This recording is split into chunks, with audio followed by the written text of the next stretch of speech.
আমাদের দাবি আদায় করবো ইনশাআল্লাহ। আমরা বৈষম্য বিরুদ্ধে আন্দোলন করেছি, আর আমাদের মধ্যেই সেই বৈষম্য ধরে দেওয়া হয়েছে। আমাদেরকে ক্যাটাগরির বৈষম্যের তালিকা করা হচ্ছে। প্রিয় ভাইরা বোনেরা, এবারটাই আমাদের মাঝে বক্তব্য নিয়ে আছেন আমাদের আরো এক আহত যোদ্ধা মোহাম্মদ জামাল হোসেন। আপনারা দেখেন সবাই কেমনে বয়ে রয়েছে, আহারে কষ্ট রে, এত কষ্ট দেশ স্বাধীন করে, এত কষ্ট দেখেন ভাই। আপনারা দেখেন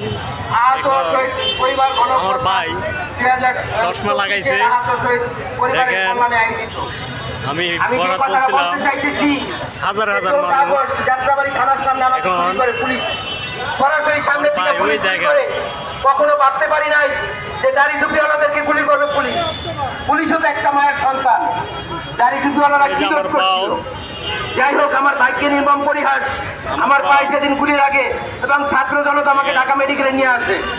ঢাকা মেডিকেলে 4 তারিখ আসার পরে আমাকে ভর্তি করে না, বলে উপরের নির্দেশ আসলে ভর্তি করা যাবে না। অবস্থা খারাপ, এখন আমরা চিকিৎসা এখনো হয় নাই, কিন্তু আমাকে ভর্তি নাই, আমরা এখনো কিছু দেয় নাই। 3 মাস সরকার কি যে করতে আছে, টাকা পয়সা দেয় নাই এবং চিকিৎসারত অবস্থায় আমাকে আবার ছেড়ে দেয়।